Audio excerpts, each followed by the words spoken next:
I appreciate being able to be here with you all this evening, and I'm glad that you were able to join in. I know this was scheduled previously, so that was the storm day, I guess, and so I apologize for having to reschedule, but let's get into this. So the website that was shared is actually where I'm going to start by going to that website, because that is where, oops, wrong screen.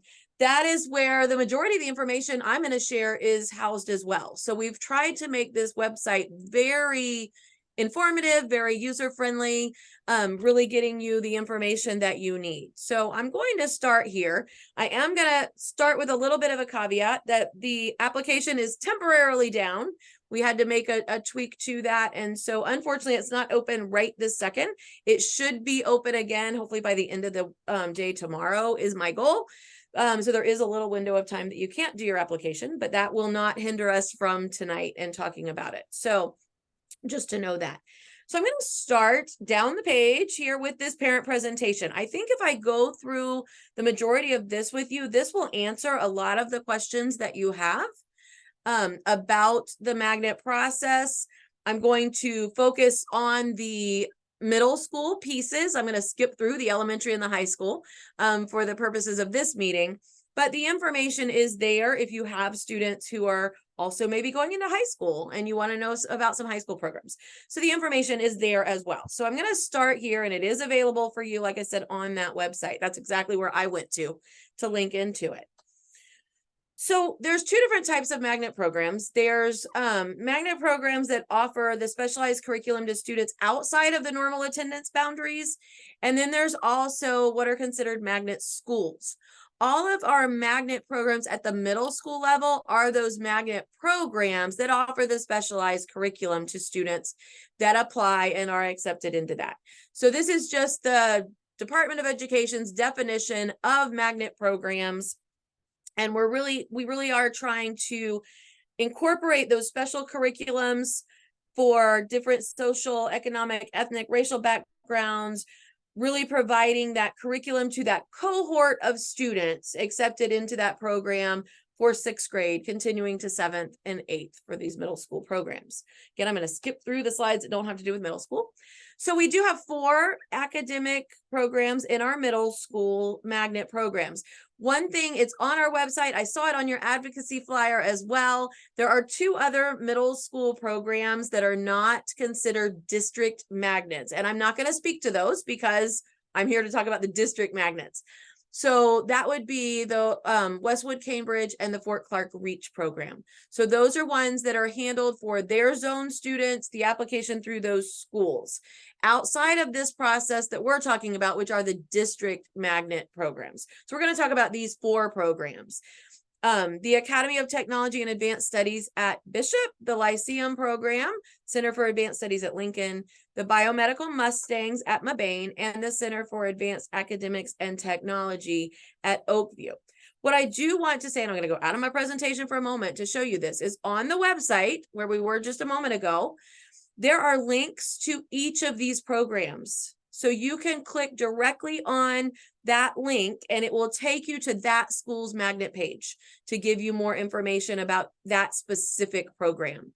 So each of these are hyperlinks. You can go directly to the programs from this page. You don't have to go to the school page and then search for the magnet page, etc. So we were trying to make, again, very accessible information for all of our families. Each of these programs takes applications for 6th and 7th graders. The majority of accepted students obviously are going to be the incoming grade level of 6th grade. For each of these, I can tell you Bishop and Lincoln both take 132 students. The Biomedical Mustangs at Mabane takes 44 students in 6th grade. And the CAT program, or the Center for Advanced Academics and Technology at Oakview, take in 66 students annually in that 6th grade year. Those numbers can change from year to year, but those are the numbers that we have for this school year. They also do take applications for subsequent grade levels. Oakview will take 7th grade applications, not 8th, and the other 3 take through 8th grade applications. The difference being that those seats that are available there are for students who may have moved out of county, so we may only have a handful of seats. We don't have the 130 you know, whatever that would be. So that's one of the things just to keep in mind for subsequent years is you can still apply to these middle school programs, but that changes annually. So those grade levels could change as well. Lots of high school academic programs. I'm going to flip through those and get through those pretty quickly. And let's talk about the process to apply. I think that's where a lot of us have questions. We get kind of caught up in that process. And I understand that it can be a very daunting process, but I'm hoping that by you being here tonight, we'll make that a much easier process. So there is the one single application for all of our programs. That application is on that district magnet website that is linked in the presentation as well. So you can get to it right there in that same place where I showed you that it says it's temporarily down. That is where the link will be. It will say to apply, please click here, and you click on the hyperlink. It will take you right into the application site. So again, hopefully that will be up and running pretty quickly. One of the things of several years ago, the district went to this one common application for all of our magnet programs. And a lot of that was to make sure that there was a fairness in the process, but there's also common timelines for applications, for notifications. You don't have to fill out 3 different applications. You do one, and you can select up to 3 choices. So it was to streamline your process as well, was part of the goal for that. Because you all have students in our Alachua County Public Schools system, your students' information is preloaded into the application. I'm going to talk in just a couple minutes about the password and how you get into that, because that gets a little tricky. But I'll tell you the tricks to that in just a couple moments. Students outside of Alachua County, which isn't anybody on this call, I don't believe, do have to create an account and supply us with some information because they're not in Skyward to have the grades, the attendance, the discipline, those kind of things. Logging into the system, like I said, can be very tricky. One common error that our students or parents have is just not really reading through and understanding those directions for what is the username and the password. So for your students, the username is how they log on to the computer at school. So the username is how they get into all of the stuff they do on campus. It's typically first initial, middle initial, and last name. Unless it's a very common combination, then there may be a number added. So mine would be KM Neal if I were a student, or if that's very common, might be KM Neal 2. So if you ask your student how they get on the computers at school, they will all be able to tell you how they get on, and that is the username. The difference and where some people get tripped up again on here is they think that maybe it's the parent family access account. It's not that. It's tied to your student. That's why it's the student's username. The password is not the same password they use at school to get in. It's their birth date. So it's the birth date with only numbers. So for example, I put this example in our presentation, January 9th of 2016, which is probably the day I created this and I just changed the year, is 01092016. No dashes, no slashes, no anything except the 8-digit birth date. So that right there puts you guys way ahead of the game from a lot of other parents if you understand just that component. That's, I think, probably the most asked question is about the login. Okay. One of the things that I really want to focus with you on is that students may apply for up to 3 programs. There are 4 middle school programs. You can apply to up to 3. One thing that you want to make sure of is that you rank those choices with your first selection being your most desired program, because that's going to come into play when we talk about lottery in a few minutes. I will be totally upfront and honest. I think the schools also look at that. And if you're that highest choice, you may have a little bit of a higher chance in how the schools look at their selection, which we'll talk about that, how schools do that in a few minutes as well. So rank your choices up to 3. You don't have to apply to 3. That actually was a question that came to me today. What if I only want one program? That's the only program we're interested in. And if we don't get that, we're just going to go to our zone school. You can do just one program. You can do up to 3. You don't have to do 3. Okay. You can also upload files about your child if you choose to do so, letting the school know more about your child. You can highlight your personal accolades, strengths. We don't ask for and we don't supply the schools with test scores. You might want to give them test scores. You might want to post a video about what they've been doing in the technology world and all of that, whatever you would like to do there. Keep in mind, video formats are not accepted, but you could put a link to a video. So you could put the video on like YouTube and then link to it if you choose to do so. So you can put up to 2 files in there for the schools to look at additional information about your child. Doesn't need to be teacher recommendations, doesn't need to be that kind of specificity. It's whatever you think that school might want to know about your student as they're making a decision about them joining their program. Every student who applies to a program, schools will have the opportunity to review their application. So whether or not, we're going to talk about minimums in a minute, whether or not your child meets those minimum requirements, every student that applies is sent to that school to be reviewed. So we don't pre-screen anybody to know if they meet the minimums or not before we send everything to the schools for their review. And then schools are this year selecting 50% of their seat availability. And then the other 50% are selected by a random lottery of the students who meet those minimum requirements.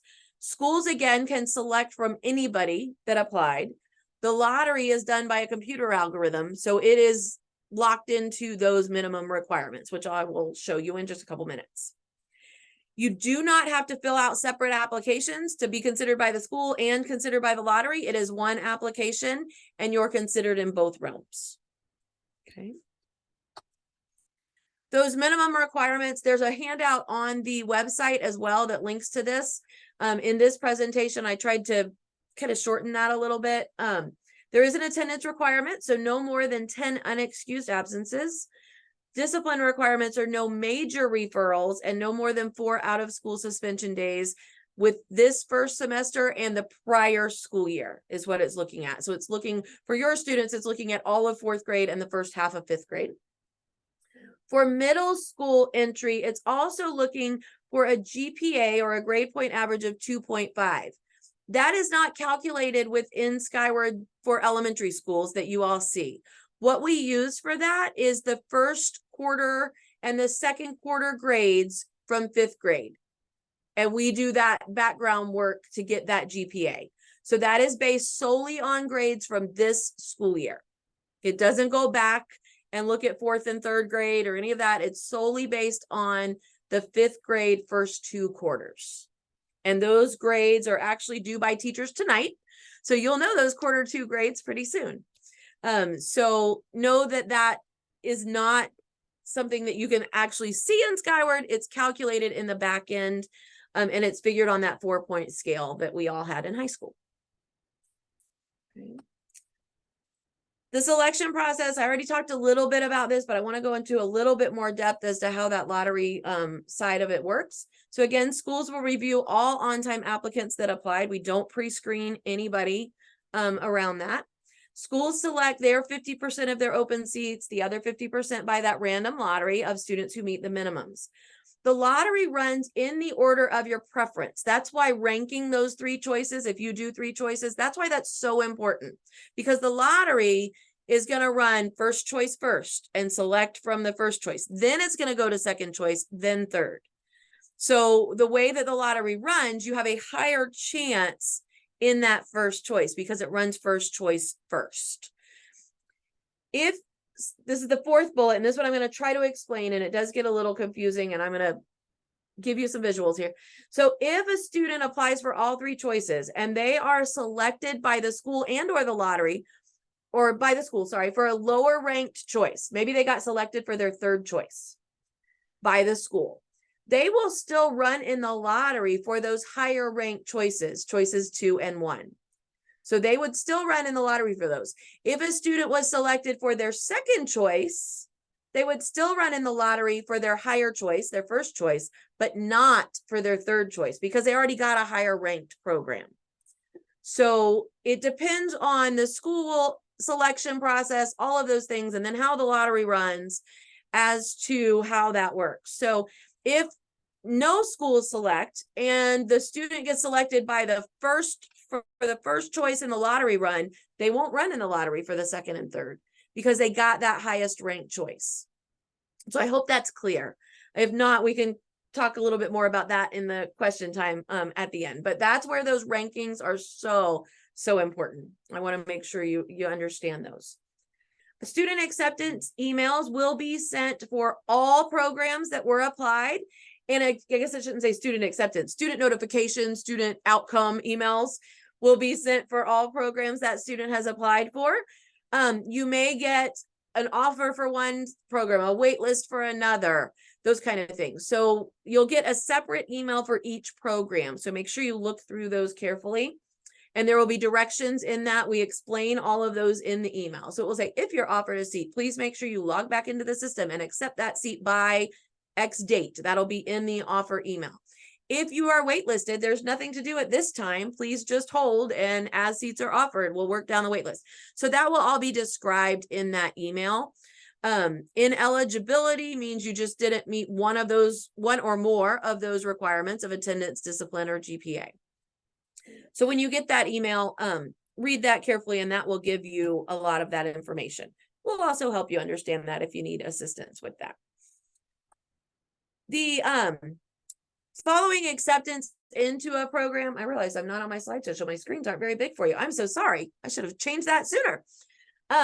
Following acceptance in a program, we do, like if you're accepted into an offered seat, and you accept that seat, but you're still on a waiting list for your higher preferred program, you can stay on that waiting list until June 1st. If you've locked yourself into your second choice, you've accepted that second choice, you're locked in as of June 1st. We don't make any program changes after June 1st. That is so schools know who's coming to them. And they can start scheduling and doing all of those things. So that program locks in on June 1st. If your child is still on waiting list, you haven't accepted a seat, waiting list will continue to be used throughout the first 15 days of school through our board policy. So we will continue to work down those waiting lists to be filling those programs up until there are no seats available. It is extremely important when you get that email, if there is an offered seat, that you log back in to accept or decline by the deadline in that email, or your seat would be rescinded and offered to the next student on the waiting list. So once we do that, we can't just give you that seat back. So that's an important piece too. Make sure you meet those deadlines. And then late applications, if you don't meet that February 13th application deadline, those late applications may not be processed if seats are not available, or any late applications are added to the bottom of the waiting list.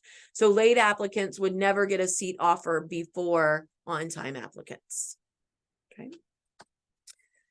Our timeline, which I think is one of the questions that was sent to me via an email. It opened this week. It will be reopening very soon. I'm hopeful for tomorrow. The application closes on February the 13th at 4:00 p.m.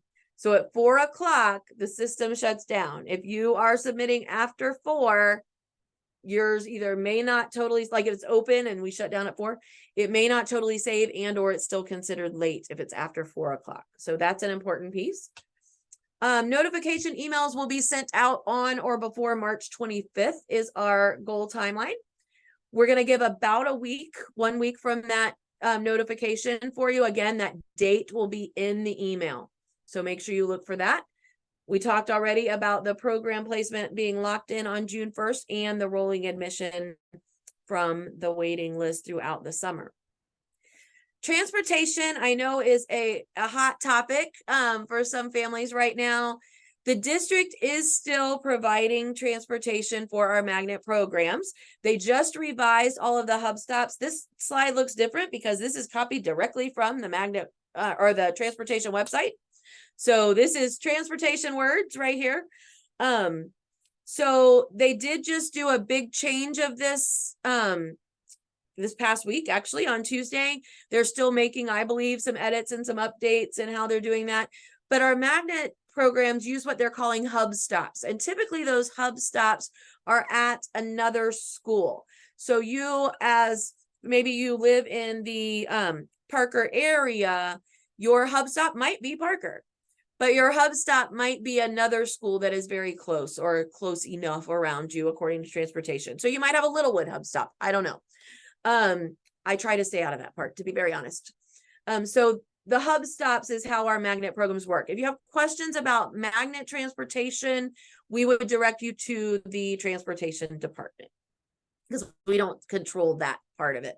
There is a question in the application that says, will you be requesting transportation? That's just to give an idea of that. So you're not locked into that answer. If you say no, and then you decide you do need it or whatever, you're not locked into that. So for specific program questions, I would refer you back to that website and those hyperlinks, but you can also contact the school. On that website, there's a list of program coordinators for you that I'll show you in a moment. And then for application and general questions, we have our Alachua Magnets email address, as well as a dedicated phone line for magnet questions. You won't potentially directly get me. We have a team of people working through that email box and those messagings, but you will get the answer you need. And if they don't know the answer, they're sending them to me. So you might wind up with me after all. So I'm going to go back into this website and show you just a couple more things before I turn it over for questions. So again, the website will remind you about the password stuff right here. Remember your student's username, how they get on the computer. Password is their birth date with no dashes or slashes. The minimum requirements page, if you want to see just middle school specific requirements and not that general presentation requirement, there is a middle school link here that will take you directly to the middle school minimum requirements. What I will point out is they're the same for all the programs. They just had us list them out separately as programs, but they all require that 2.5 minimum GPA, again, which is based on Q1 and Q2 of 5th grade. They all include the no more than 10 unexcused absences, and they all include the no major referrals and no more than 4 out of school suspension days for the current school year and last year under the discipline. We do have a flyer with our timeline posted here, but the flyer that was in your chat was also a phenomenal flyer with those dates too. And then the open house schedule is posted as well. We just missed the Oakview Middle School last night. Maybe some of you were there, and the others are upcoming. So this gives you the open house schedule. We also do have both the flyer and the open house schedule posted in Spanish for any parents who may need that. So I think that is what I was planning to talk about and tell you. So I am ready for you to turn it over for some questions if you'd like. Thank you so much. That was incredibly helpful. I know I got a lot of answers to a lot of questions I have. If anyone on the call has questions, just a reminder, if you would use the bar below or click that little 3-dot symbol to raise your hand and I'll unmute you. You do not have to turn your camera on. Just go ahead and give us the question.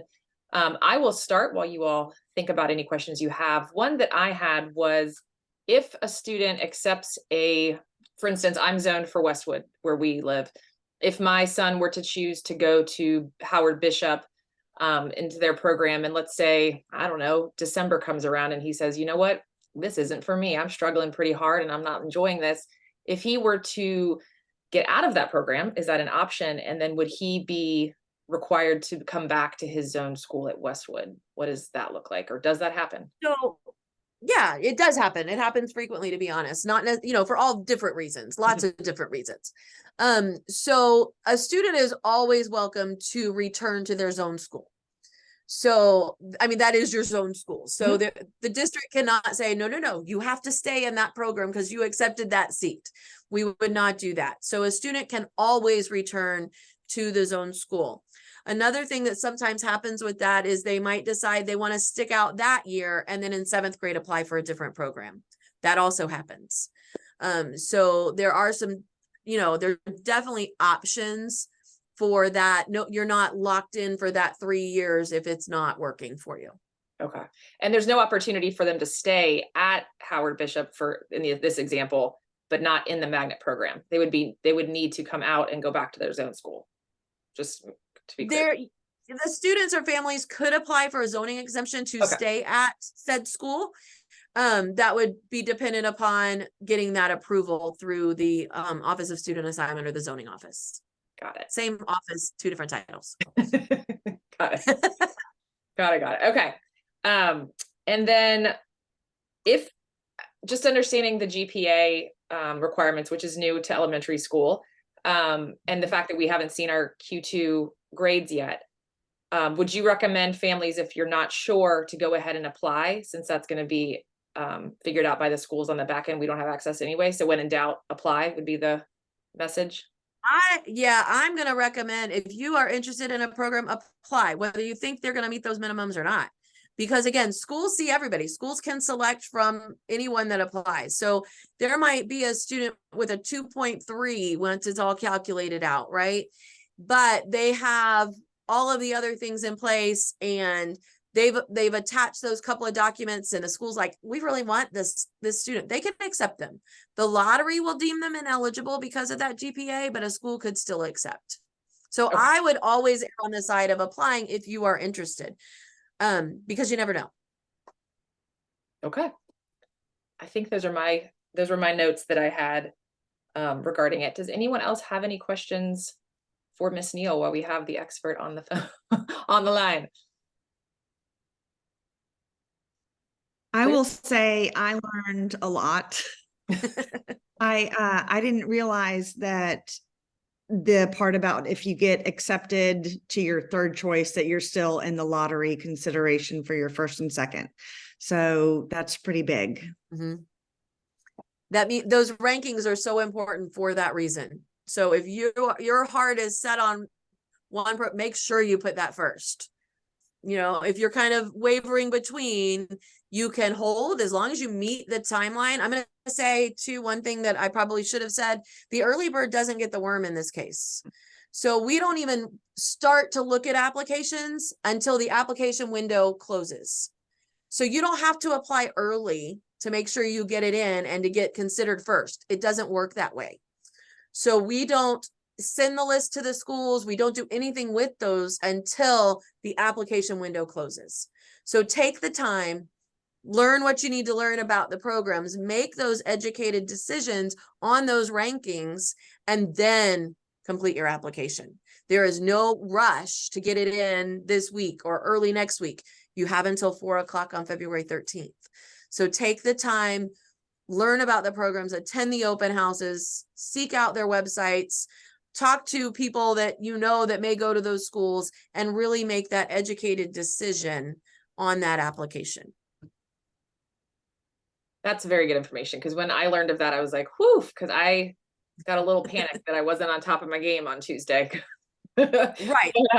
I do have a question that Marcelo posted, is how is the magnet program separated from the rest of the school? Are there different teachers, classes, etc.? Each school's a little different in that. So that's a great open house question, and they'll talk about that at their open houses.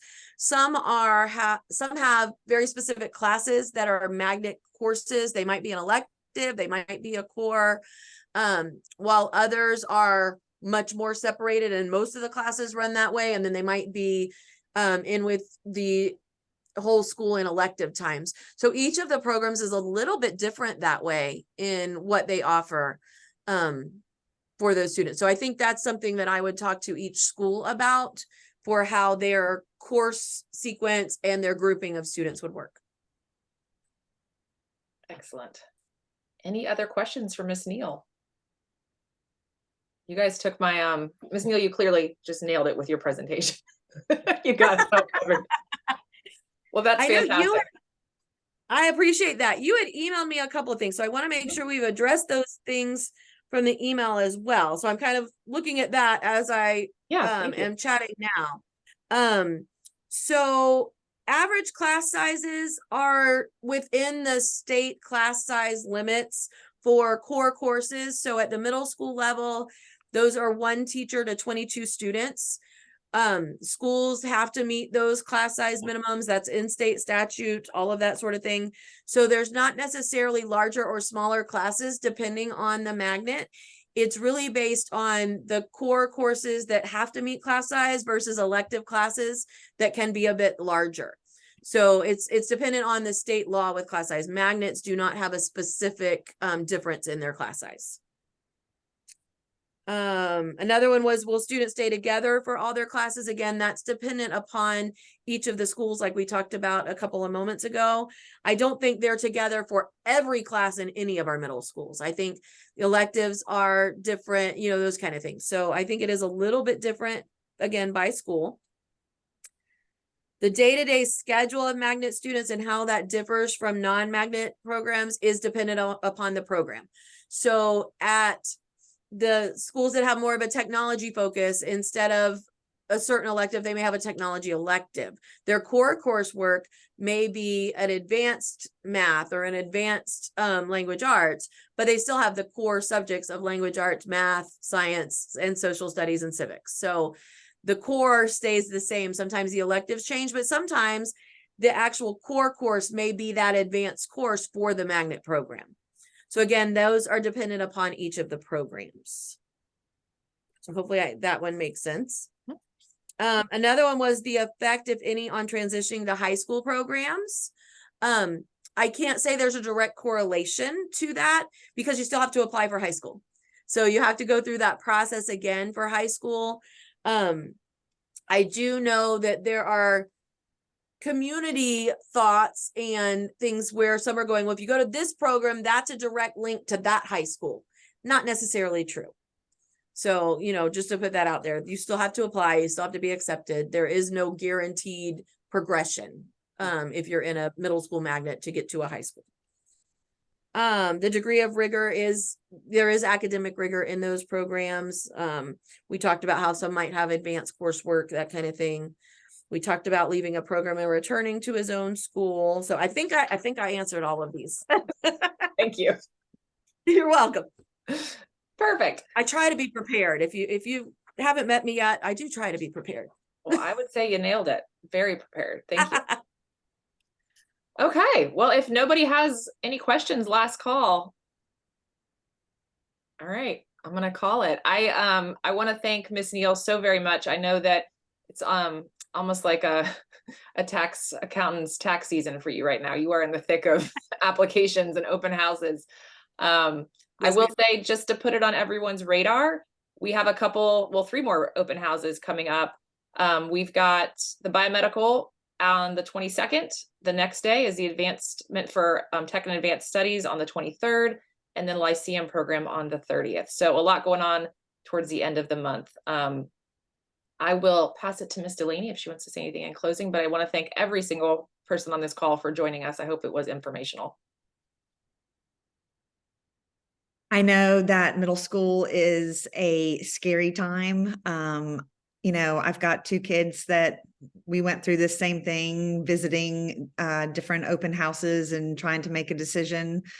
The best advice that I got from Kathy Grantham, who was our guidance counselor, was this is a very difficult time for the students, you know, with puberty and getting older and moving from their, you know, Parker safe space where they've been for 6 years.